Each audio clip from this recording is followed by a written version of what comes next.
So I'm here with Pete Forsey and the original Mr. Speed Squared. Can you just quickly talk us through what went wrong last time? Okay, disc was running directly on hardened steel bearings. When we smacked the opponent, the reaction force banged our steel disc into our bearings, which shattered. Voila. Despite having a lot of bearings, they just popped like popcorn, which obviously slowed us down a bit. And what about the drive motors? What was the Drive problem with them? motors, we used the motors we had from some old trolleys, which were heavy industrial things, which worked well, but they were a big weight penalty. And we got hit by an axe because our arm was so skinny because we used up our weight on the drive, cracked through this mounting, which we had to repair. In general, the pits. would you say this was a rushed robot or not?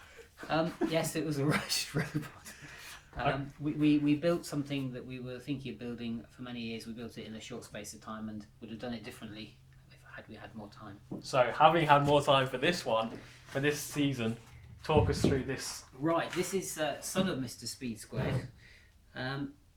Major differences. It's lower, it's much lighter. We have a lighter chassis, we have much lighter drive train made with modern motors, custom gearing, 20cm wheels. The disc now, instead of running directly on steel bearings, is running on 5 cast aluminium rubberized wheels with roller bearings in each one, so the rubber cushions the shock. The rim is divided into 2 parts, an inner part which runs on the rollers and the wheels, and an outer part which carries the weapon. The two are connected with 16 rubber bushed mounts here.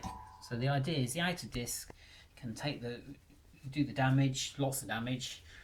If it bends or buckles a little bit, that'll be separated from the rest of the drive system by the rubber bushes, and the drive carries on uninterrupted. So you can bend our disc if you like, but we're coming back for more. What about the disc drive system? Right, well, before we only had this narrow little 10mm contact area on the disc, rubbing on the disc, which obviously wasn't enough to make the most of our powerful motor. So we've now got 2 wheels driven from a chain from our drive motor,